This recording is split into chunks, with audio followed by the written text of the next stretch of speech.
I've done quite a few evaluations of the icebreakers, because being one of the longer standing members, I get to do that quite often. And Belal was a very strong starting speech. He did a lot of things right.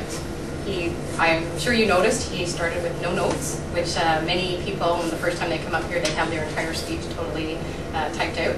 And he did an excellent job with that. And I think how that worked really well is he told a story. And that's one of the things that really helps. He told from his experience, and it was easy for him to go with it because it's really what he lived. And that is really how you do the icebreaker, is you take your own life experience and you talk about it. And I think that was really well done. But he wrapped it in all the elements of the speech that you're supposed to do. He started with an opening, which we got to know why he came up with what he was going to talk about. And you wrapped it up. The conclusion was usually what a lot of beginners do, and I still do it myself, is really a concluding statement rather than a conclusion.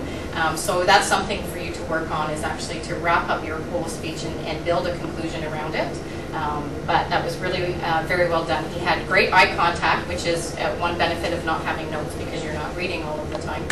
You did start off with a little bit of not sure, that was your starting stance, was with your arms crossed, and then I think at one point you kind of went like this. So a little bit too casual on those parts, but then when you got going, you got moving, and you used the space very well. And you tripped up on, I think a little bit, I think one time when you put your foot up, you said you put the chair up and you meant foot, but that was just a little bit of nerves come out.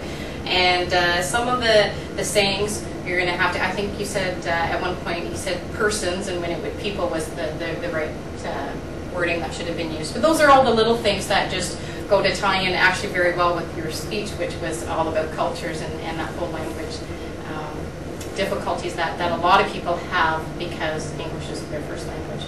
So a very comfortable speech. It was very easy to listen to. I'm sure everybody was entertained and interested in it. I found it very easy to listen to. You have an excellent voice, and you've already got the proper characteristics of, he used his voice. He didn't just talk monotone. It didn't sound like you were reading your speech. And it was a very strong first speech. I'm very proud of you, and you did an excellent job, and I'd like everybody to give him another round.